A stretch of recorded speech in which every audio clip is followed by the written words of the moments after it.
किसान भाइयों नमस्कार। मैं अपूर्व वर्मा वर्मा फिश सीड में एक बार आपका फिर से हार्दिक स्वागत करता हूं। किसान भाइयों आज हम बात करने वाले हैं कि मछलियों की ग्रोथ को लेकर कि कई कई सालों बीत जाते हैं, 6 से 7 महीने बीत जाते हैं, लेकिन फिर भी मछलियों की ग्रोथ सही नहीं हो पा रही। प्रॉपर वे से आप फीडिंग कराते हैं फिर भी मछलियों का वजन तेजी से नहीं बढ़ता है। तो कौन से ऐसे समस्याएं आती हैं किसान भाइयों को, जो आज के कल्चर में, खास करके एक्वा कल्चर में 90% किसान भाई इस समस्या से जूझ रहे हैं कि मछलियों की वृद्धि नहीं हो पा रही है। प्रॉपर वे से कॉमर्शियल फीड भी करा रहे हैं, होममेड फीड भी करवा रहे हैं, उसके अलावा मछलियों का वजन नहीं बढ़ पा रहा है। क्या ऐसे रीजन है, क्या ऐसे समस्याएं आती हैं जिनकी वजह से मछलियों का वजन नहीं बढ़ पाता है? तो किसान भाई वीडियो को कंटिन्यू करने से पहले प्लीज जो भी किसान भाई हमारे इस यूट्यूब चैनल पहली बार विजिट कर रहे हो प्लीज चैनल को सब्सक्राइब कर लीजिएगा। और उसके बाद किसान भाइयों अगर पहली बार आप वीडियो देख रहे हैं तो प्लीज वीडियो को पूरा देखें, जिससे कि आपको जो जानकारी मिले, खास करके मछली को पालने से लेकर के मछली की बढ़ोतरी कैसे की जाए, वो आपको जानकारी पूरी और संपूर्ण मिले। तो आइए किसान भाई ज्यादा टाइम ना लेते हुए मैं आपको वीडियो की तरफ ले जाता हूं कि कैसे ऐसी समस्याएं होती हैं कि आपने एक मछली का बच्चा डाल दिया है, सालों बीत जाते हैं, 8 8 9 9 महीने बीत जाते हैं, फिर भी मछलियों का वजन आपके फीड के अकॉर्डिंग नहीं आ पा रहा है। आपने जब उसमें हार्वेस्टिंग कराना शुरू किया, आपने तो पहले आकलन लगा लिया कि मेरा जो बच्चा है वो एक एवरेज साइज 800 900 ग्राम है, लेकिन जब आपने हार्वेस्टिंग के लिए इसमें नेटिंग कराई तब आपका जो मछली का साइज आता है वो 500 600 ग्राम में रह जाता है। क्या आपने कभी सोचा है कि ऐसी कौन सी रीजन है, ऐसी कौन सी समस्याएं आती हैं जिनके कारण मछलियों का वजन नहीं बढ़ता है?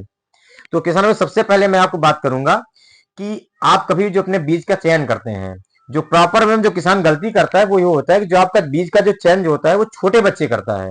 छोटे बच्चे मीन्स क्या होता है, आप किसी नर्सरी में चले गए, सरकारी नर्सरी में चले जाते हैं, वहां पे 100 120 रुपए की जो पैकिंग होती है, खास करके 1000 बच्चे की, आपने 100 रुपए में 1000 बच्चा ले लिया। आपने आपका बच्चा बहुत ही सस्ता पड़ता है, आपने लाखों की तादाद में बच्चे को स्टॉक कर दिया। समस्या किसान भाई इसमें दो आती है। पहली की समस्या क्या आती है, एक तो आपने डेंसिटी से ज्यादा बच्चा स्टॉक किया है, मीन्स अगर आपने एक एकड़ तालाब में लाख बच्चा डाल दिया, क्योंकि किसान क्या करता है, सस्ता बच्चा होता है तो लाखों की तादाद में लेके खरीद के डाल दिया उसने। कंडीशन क्या होती है, पहली कंडीशन क्या होती है, अगर आपका बच्चा पूरा गल गया, क्योंकि बच्चा जीरा साइज का होता है, बिल्कुल छोटा साइज का रहता है, अगर वो पूरा बच्चा गल गया है, आपने प्रॉपर में फीडिंग करा दी है कि हम चलो फीडिंग डालते रहे, उसमें मिस फीड आपने यूज किया है, मेडिसिन यूज किया है, सब कुछ यूज किया है, बच्चा गल गया, फिर भी आपका लॉस। सेकंड रीजन क्या किसान भाइयों की, अगर आपका पूरा बच्चा बच भी गया है तो एरिया के हिसाब से उसकी जो स्टॉक डेंसिटी होती है वो काफी ज्यादा हो जाती है, फिर भी आपको ग्रोथ नहीं कर पाएगा, वो भी आपका नुकसान उठाना पड़ेगा। तो रीजन क्या है, आपको किसान भाई जो भी बच्चा आपको उसमें स्टॉक करना है वो डेंसिटी के अकॉर्डिंग स्टॉक करना है।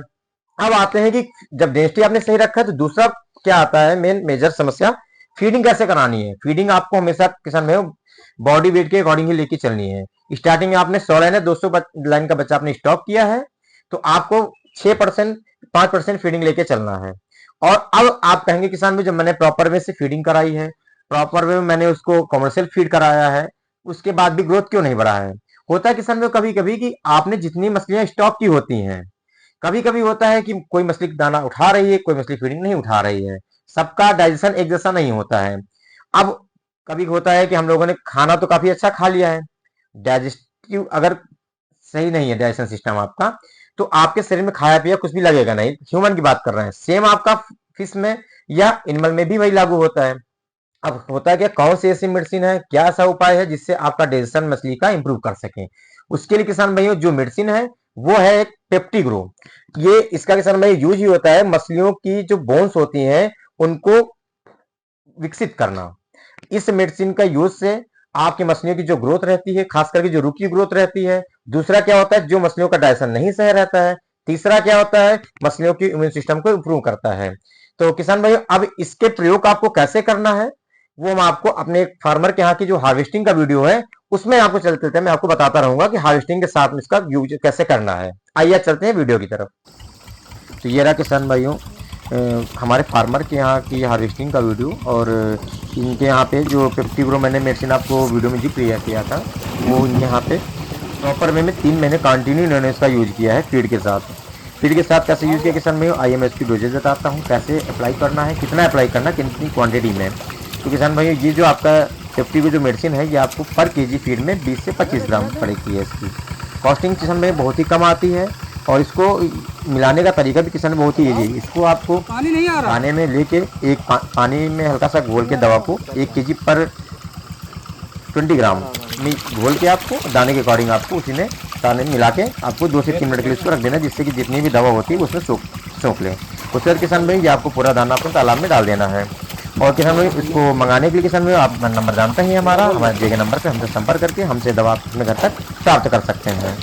तो किसान भाई वीडियो दिखाने का एक मकसद ये होता है कि कभी भी आप अपना कल्चर अगर कर रहे हो तो उसमें बेझिझक आप कल्चर करिए, बेझिझक इस प्रोडक्ट को यूज करिए और यकीन मानिए आपकी मछलियों का ग्रोथ होना स्वाभाविक सी बात है। कभी किसान में मेरे पास ऐसी सी कॉलें आ जाती हैं कि मुझे सुन के बिल्कुल मतलब आकस्मिक वो रहता है कि आपने कल्चर किया, आपकी मछलियों का 7-7 8 महीने हो गए हैं, आपने पंगास का कल्चर किया, आईएमसी कल्चर किया, फीडिंग करा रहे हैं, कॉमर्शियल फीडिंग करा रहे हैं, होममेड फीडिंग करा रहे हैं, उसके बावजूद भी हार्वेस्टिंग होती है 350 ग्राम 400 ग्राम की मछलियों का साइज आ रहा है आपका 6-7 महीने में। वो भी कब, जब आपने 100 लाइन और 200 लाइन का बच्चा अपने तालाब में डाला हुआ है। तो मुझे सोच के ऐसा लगता है किसान भाई कि आप का जो पैसा जा रहा है जी किसान का, मैं खुद एक किसान हूं, मैं आपकी फीलिंग को अच्छी तरह समझता हूं किसान भाई कि जब भी अगर आप लॉस में जाते हैं तो आपके ऊपर क्या बीतती है। तो उसमें किसान में होता क्या है कि आपने एक बार कल्चर तो कर लिया, दूसरी बार अगर मैं आपको डायरेक्ट अगर कम्युनिकेट करता भी हूं, आपसे डायरेक्ट कॉल करता हूं तो आप कहते हैं कि मैंने कल्चर करना बंद कर दिया है, मेरा लॉस हो गया था। आपने कभी वो चीजें जानने की, या फिर आपने किसी का गाइडेंस ना लिया हो, या आपने किसी दूसरे फार्मर को देख के कल्चर किया हो, तो वो कई ऐसे रीजन होते हैं किसान भाइयों कि जिससे आपका लॉस होना तय है। वीडियो दिखाने का, इसमें हार्वेस्टिंग का वीडियो जो मैं दिखाया करता हूँ, कहीं कहीं का शिफ्टिंग का वीडियो दिखाया करता हूँ, वीडियो अपलोड करने का आपको एक दिखाने का इसमें एक माध्यम भी होता है कि मैं आपसे डायरेक्टली कम्युनिकेट कैसे कर सकता हूँ। ऐसा नहीं है कि मैं किसी का ऐड कर रहा हूँ या मेडिसिन का ऐड कर रहा हूँ या फीड का ऐड, मैं ऐड नहीं कर रहा हूँ, मैं आपको उस नुकसान से बचाने की कोशिश कर रहा हूँ जो आपको फ्यूचर में नुकसान की तरफ आपको ले जाने की कोशिश करेगा, मैं उससे बचाने की आपको कोशिश कर रहा हूँ। मेडिसिन का यूज कैसे करना है, क्या करना है, कौन सी मेडिसिन कब करती, इस चीज का आपको बिल्कुल सटीक जानकारी होनी चाहिए। और तो किसान भाइयों आपको अगर वीडियो अच्छी लगी हो तो प्लीज मैं फिर से एक रिक्वेस्ट करता हूँ, वीडियो को सब्सक्राइब और लाइक कमेंट जरूर करिएगा। धन्यवाद।